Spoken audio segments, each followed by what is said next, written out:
One of the biggest critiques that a lot of people have about Deku as a character is that he gave into his own fate of being quirkless and did not do any sort of crazy physical training regimen in order to try and be in physical shape to at least do something if the time needed it. While I share this critique, and it is part of the reason why I like Asta more, I do think this criticism is pretty overblown by much of the fandom. But it does bring up a pretty interesting set of questions.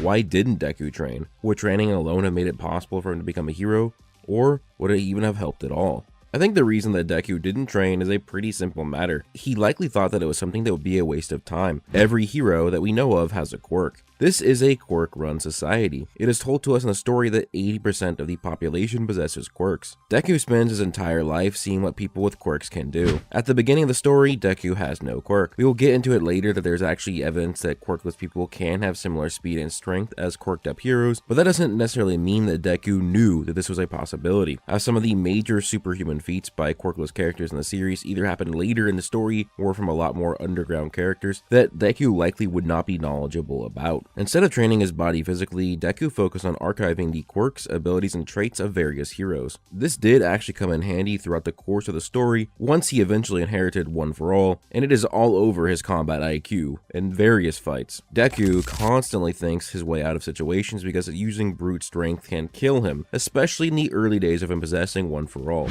And this skill was forged into a talent as it was a major aid in how he eventually manifested and mastered the other quirks housed within One For All from the vestiges of the past. The easiest question to answer is, would physical training have mattered at all for Deku if he was never given the One For All quirk, as he only started training his body after he knew that he would be inheriting All Might's quirk? The answer is yes. This very obviously would have helped at least a little bit. Deku was very untrained at the very beginning of the series, and likely has only participated in the basic physical education classes that his school provided. Let's say Deku went from average middle schooler level in terms of speed and strength, pushed up to the level of a top class middle schooler. Think back to your own middle school days. Think of the difference in both strength and speed between the average bloke and the athletic kid who hit puberty a bit early. Who has a better chance against a jobber villain with a useless quirk? Obviously, it's gonna be the strongest and fastest kid in the class. Deku still could have worked on his analysis in his notebook while still training his body, and his 10 months of training with All Might to clean the beach pretty much proves this as a fact. Inside of My Hero Academia, there's actually a plethora of evidence that people without quirks can acquire superhuman strength, speed,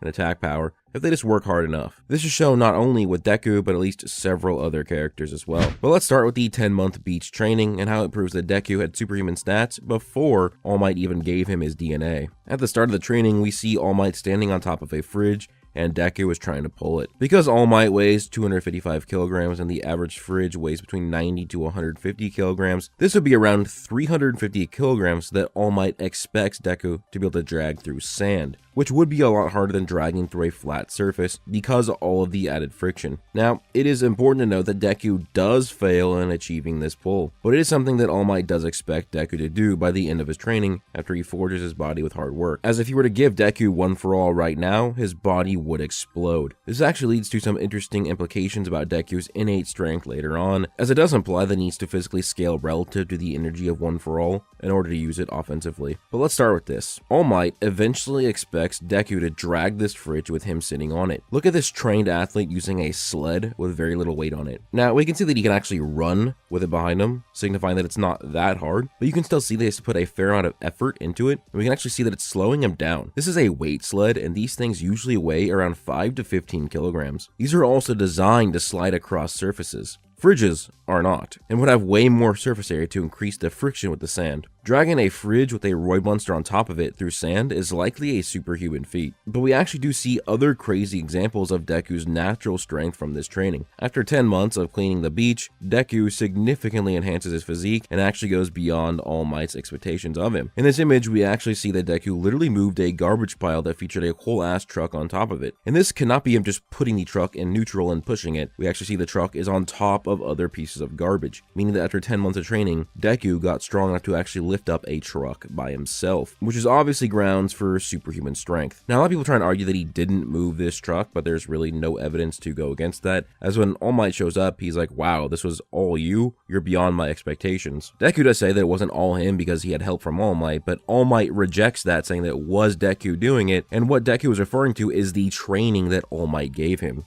Remember, he made a whole workout program for him, but it was Deku who did all of the work. After Deku gets One For All, he actually outputs several superhuman feats without using any of the quirk's energy. While in the sports festival, Deku could not output the energy of One For All that is between 0 and 100%. This means Deku is either using 0% of One For All or 100% of One For All. Yet he's able to pick up this robot shield plate and carry it effortlessly. This plate is made out of steel, has been calculated to be way over 1,900 pounds. Yet Deku, who is using 0 One For All energy, is running with it and swinging it around like it's made of plastic. This is so far beyond human levels of strength and durability. Not only that, but it has been calculated that Deku can swing this plate at a bit over 100 miles per hour. Bear in mind that in real life, the world record for the fastest punch is 45 miles per hour. Deku is swinging a nearly 1-ton piece of metal at more than twice the speed of our world's fastest punch, all without using One For All. These robots are meant to stall or defeat a bunch of quirked up superhumans who've had their quirks for years. Yet Deku is able to be fast enough to dodge their strikes and can swing the shield hard enough to apply significant damage to the robot. Interestingly enough, it is actually stated in the series that when Deku uses 5% of One For All, it doesn't actually increase his power that much over his own base physicals. What that would mean is that Deku has gotten so much stronger on his own that using 5% of One For All does not increase his stats very much. There are two ways to look at this. The first is if the percentages of One For All are linear. We know that when Deku uses 100% of One For All at the beginning of the series, his power is as strong as a weakened All Might. This would mean that base Deku is relative to a weakened All Might if he were only using 5% of his power,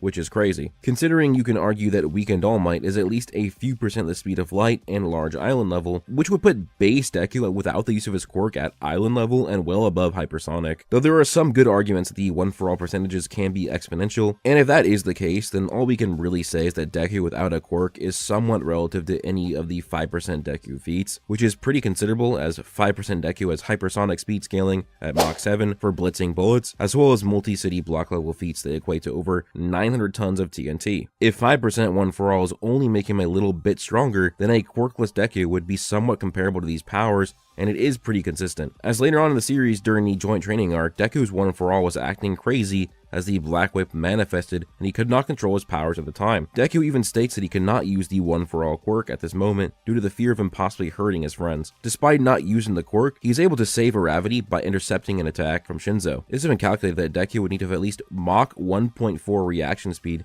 to be able to perform this feat, which is over 1,100 miles per hour. Again, Deku is not using One For All at all here. This is without using a quirk, as he literally states he does not want to use his quirk right now because he does not want to go crazy with it. Deku would also need to be superhuman to actually stop Shinzo's attack because he has shown pretty insane binding or attack potency feats with them. So I have showed a plethora of feats and scaling from quirkless Deku that dwarf superhuman levels. So the series pretty obviously shows that Deku with sheer training can and has gotten his raw physicals up to a point that is comparable to both heroes and villains in his own verse. A lot of people are going to argue plot-induced stupidity, even though I find that a weak counter-argument because of how many times this happens in the series. Other people argue it's main character syndrome, that Deku is only having these superhuman feats without a quirk because the author needs to find ways for him to survive against superhumans. But this is also a silly argument because the same logic can be applied to literally any main character in fiction to downplay their legitimate feats and scaling. But there are many other examples in the series that display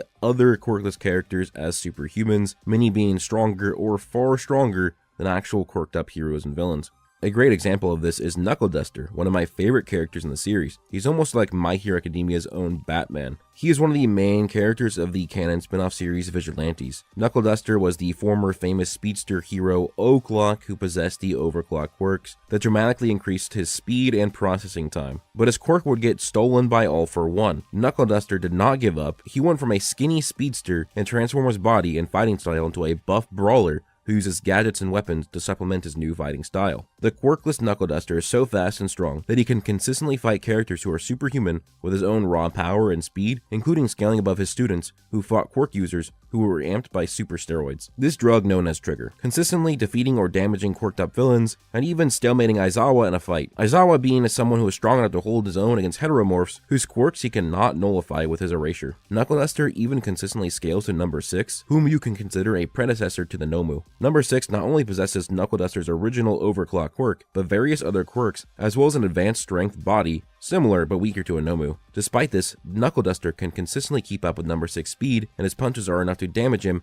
and keep pace with his body's regeneration. This is pretty wild that despite losing his quirk, he's able to train so hard that he's able to fight an abomination of a being that is amped up by steroids and has multiple quirks, including his former quirk. Knuckleduster is the perfect example of a quirkless hero. If Deku continued to train, it is certainly possible he could have gained a physique like Knuckleduster and became just as proficient a hero. Maybe there's an alternate universe where Knuckleduster takes on a quirkless Deku as his apprentice, and a timeline where Deku does not meet All Might. Official material even lists that Knuckleduster is quirkless, but is as strong as a pro hero. Another great example is Mirio. He had his quirk erased by one of the anti-quirk bullets, but despite losing his quirk, his body was strong enough to actually fight Overhaul, a mid-series villain who was no slouch, and Overhaul lasted in that fight for 5 minutes. Keep in mind that at the same time, Sakai was using his quirk on Mirio to make Mirio feel like he was drunk. So a quirkless Mirio, while drunk, was able to fight a pretty strong villain for 5 minutes. Mirio was able to consistently land blows and dodge attacks, and this is shown by the fact that Overhaul could not get to Eri during that time. No mere human would be able to hold off Overhaul for a single second. Yet I consistently see people think that MMA fighters like Conor McGregor could last 5 minutes in a fight with Overhaul as well. Geez, I wonder what Conor McGregor would do if some 15-year-old kid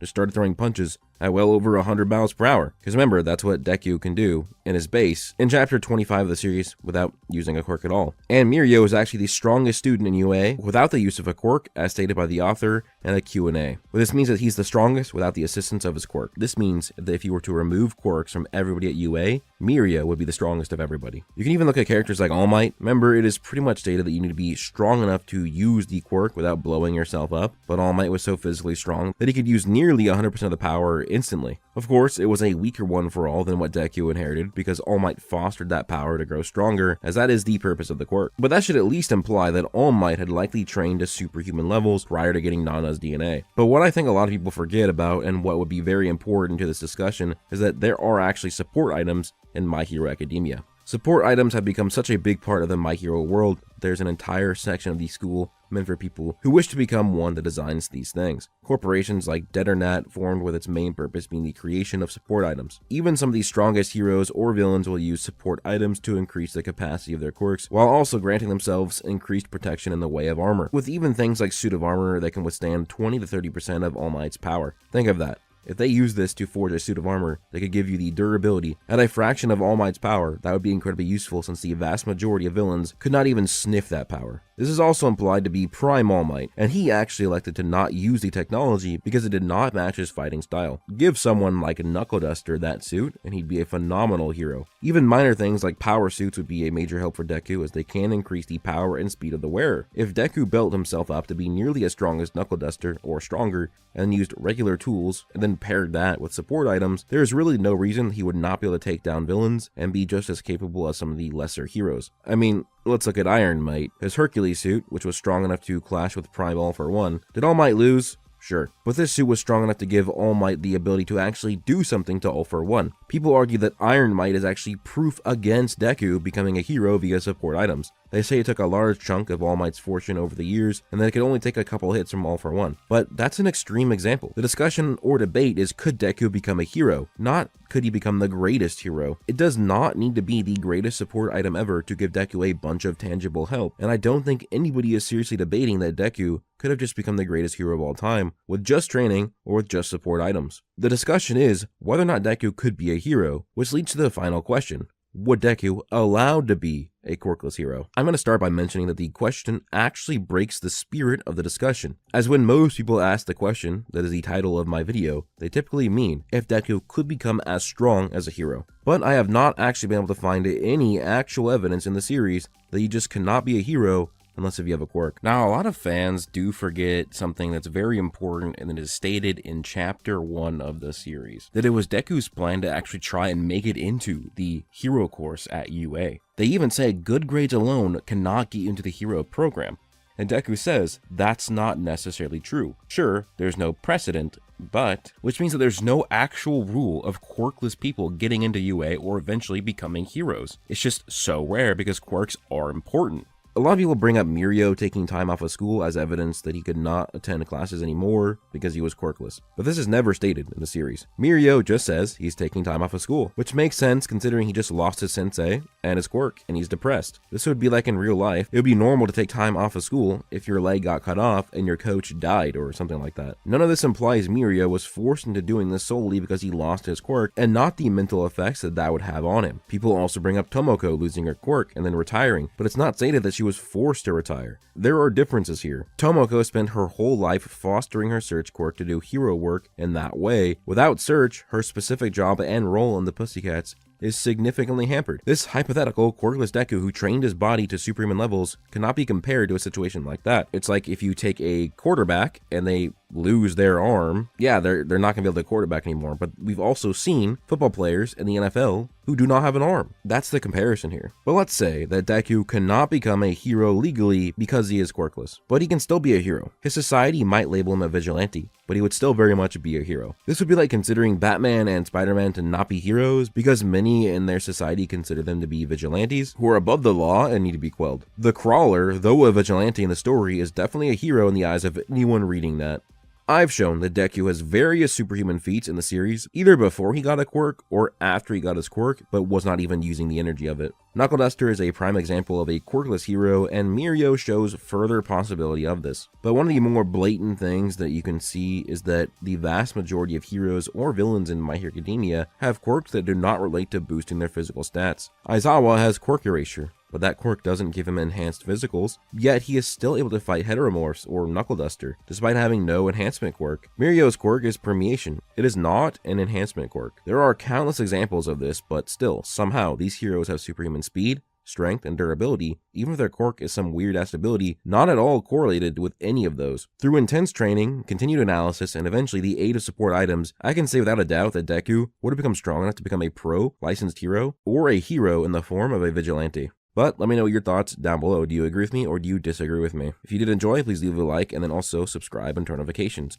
You can continue the discussion by following me on Twitter or joining my Discord, both linked down below. If you want more Broku videos, become a member where I post exclusive members videos every single week. You also get access to videos early if you are a Brigade Captain member or higher. With that being said, I hope you guys all have an amazing day. Peace out.